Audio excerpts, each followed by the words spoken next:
Assalamualaikum warahmatullahi wabarakatuh. Di sini saya bersama teman saya akan mempresentasikan tentang konsep akidah. Definisi akidah. Pengertian akidah secara bahasa atau etimologi. Kata akidah diambil dari kata dasar al-aqdu, yaitu arab atau ikatan, al-ibram pengesahan, al-ihkam penguatan, atau wasuk menjadi kokoh kuat. Asyadu bikuwah pengikatan dengan kuat, atau masuk pengokohan, dan al-ijbatu atau penetapan. Di antaranya juga mempunyai arti al-yakin atau keyakinan dan al-jazmu atau penetapan. Akidah artinya ketetapan yang tidak ada keraguan pada orang yang mengambil keputusan. Sedangkan pengertian akidah dalam agama maksudnya adalah berkaitan dengan keyakinan, bukan perbuatan. Seperti akidah dengan adanya Allah dan diutusnya para rasul. Bentuk jamak dari akidah adalah akaid. Selanjutnya, pengertian akidah secara istilah atau terminologi. Akidah menurut istilah adalah perkara yang wajib dibenarkan oleh hati dan jiwa menjadi tentram karenanya, sehingga menjadi suatu kenyataan yang teguh dan kokoh yang tidak tercampuri oleh keraguan dan kebimbangan. Akidah mempunyai banyak tujuan yang baik seperti berikut. 1. Untuk mengikhlaskan niat dan ibadahnya hanya kepada Allah Subhanahu wa taala. 2. Membebaskan akal dan pikiran dari kekacauan yang timbul dari kosongnya hati dari akidah. 3. Mendapatkan ketenangan jiwa dan pikiran. 4. Bersungguh-sungguh dalam segala sesuatu. B. Ruang lingkup, kaidah, fungsi, serta manfaat akidah Islam. 1. Ruang lingkup pembahasan akidah. Meminjam sistematika Hasan al-Banna, maka ruang lingkup pembahasan akidah adalah A. Ilahiyat, yaitu pembahasan tentang segala sesuatu yang berhubungan dengan ilah atau Tuhan Allah, seperti wujud Allah, nama-nama dan sifat-sifat Allah, af'al Allah dan lainnya. B. Nubuwat, yaitu pembahasan tentang segala sesuatu yang berhubungan dengan Nabi dan Rasul, termasuk tentang kitab-kitab Allah, mukjizat, karomat, dan lain sebagainya. C. Rohaniyat, yaitu pembahasan tentang segala sesuatu yang berhubungan dengan alam metafisik, seperti malaikat, jin, iblis, setan, roh, dan lain sebagainya. D. Samiyat, yaitu pembahasan tentang segala sesuatu yang hanya bisa diketahui lewat sami, atau dalil nakli berupa Al-Quran dan Sunnah, seperti alam barzah, akhirat, azab kubur, tanda-tanda kiamat, surga neraka, dan lain sebagainya. Kedua, fungsi akidah. Akidah adalah dasar fondasi untuk mendirikan bangunan. Semakin tinggi bangunan yang akan didirikan, harus semakin kokoh pula fondasi yang dibuat. Kalau fondasinya lemah, bangunan itu akan cepat ambruk. Tidak ada bangunan tanpa fondasi. Kalau ajaran Islam kita bagi dalam sistematika, akidah, ibadah, akhlak, dan muamalat, atau akidah syariah dan akhlak, atau iman, Islam, dan ihsan, maka 3 atau keempat aspek tersebut tidak bisa dipisahkan sama sekali. Satu sama lain saling terikat. Seorang yang memiliki akidah yang kuat pasti akan melaksanakan ibadah dengan tertib, memiliki akhlak yang mulia, dan bermuamalat dengan baik. Ibadah seseorang tidak akan diterima oleh Allah Subhanahu wa taala kalau tidak dilandasi dengan akidah. Misalnya orang non-muslim memberi beras kepada seorang yang miskin, amal ibadah orang itu nilainya 0 di hadapan Allah.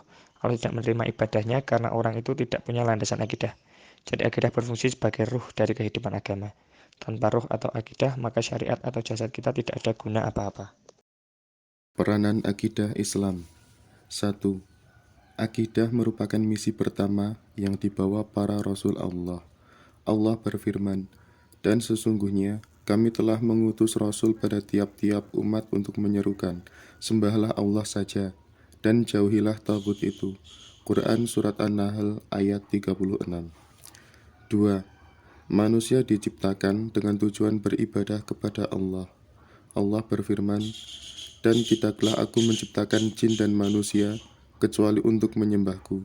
Quran Surat Az-Zariyat ayat 56. 3. Akidah yang benar dibebankan kepada setiap mukalaf. Nabi bersabda, "Aku diperintahkan untuk memerangi manusia, hingga mereka bersaksi bahwasanya tiada sesembahan yang sebenarnya selain Allah, dan bahwasanya Muhammad adalah utusan Allah." 4. Berpegang kepada akidah yang benar merupakan kewajiban manusia seumur hidup.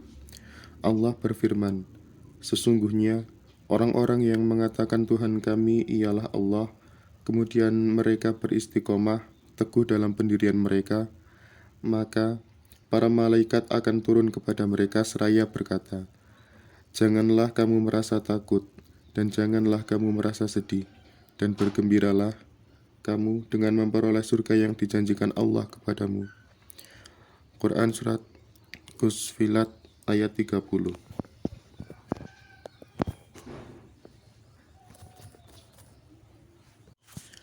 5. Akidah merupakan akhir kewajiban seseorang sebelum meninggalkan dunia yang fana ini.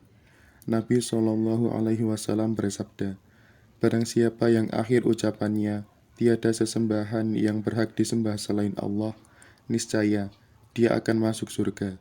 Hadis riwayat Al-Hakim dan lainnya. 6. Akidah yang benar telah mampu menciptakan generasi terbaik dalam sejarah umat manusia, yaitu generasi sahabat dan 2 generasi sesudah mereka. Allah berfirman, "Kamu adalah umat yang terbaik yang dilahirkan untuk manusia. Kamu menyuruh kepada yang ma'ruf dan mencegah dari yang mungkar, dan beriman kepada Allah." Quran Surat Al-Imran ayat 110. 7. Kebutuhan manusia akan akidah yang benar melebihi segala kebutuhan lainnya, karena ia merupakan sumber kehidupan, ketenangan, dan kenikmatan hati seseorang. Dan semakin sempurna pengenalan serta pengetahuan seorang hamba terhadap Allah, semakin sempurna pula dalam mengagungkan Allah dan mengikuti syariatnya. Metode penetapan akidah. Para ulama telah sepakat bahwa dalil akli akan menghasilkan keyakinan jika selamat awalnya dan berujung dengan keputusan lewat penginderaan. Sedangkan dalil nakli atau penukilan, para ulama yang berpandangan bahwa dalil nakli menghasilkan keyakinan dan menjadikannya hujah untuk menetapkan masalah akidah. Mereka mensyaratkan adanya kepastian dalam sumber atau qat'i wurud dan penunjukan makna atau dolalahnya. Yang dimaksud qat'i wurud atau pasti sumbernya adalah bahwa dalil tersebut pasti berasal dari Rasulullah Shallallahu Alaihi Wasallam tanpa ada kesamaran atau syubhat sedikit pun. Dalil nakli yang bisa memenuhi persyaratan ini hanyalah dalil-dalil yang diriwayatkan secara mutawatir. Yang dimaksud qat'i dolalah atau kepastian dari sisi maknanya adalah bahwa makna yang ditunjukkan oleh dalil tersebut pasti muhkam, hanya menunjuk ke satu makna saja dan tidak membuka ruang adanya penafsiran atau takwil. Sebagai contoh firman Allah, "Dia Allah tidak beranak dan tidak diperanakan." Quran Surat Al-Ikhlas ayat 3. Karena dalil ini diriwayatkan secara mutawatir atau Al-Quran dan penunjukan maknanya juga pasti, maka ini menjadi hujah dalam perkara akidah yang membawa implikasi kekufuran atau keimanan. Sekian yang dapat kami sampaikan. Semoga apa yang kami sampaikan ini dapat bermanfaat bagi kita semua. Wassalamualaikum warahmatullahi wabarakatuh.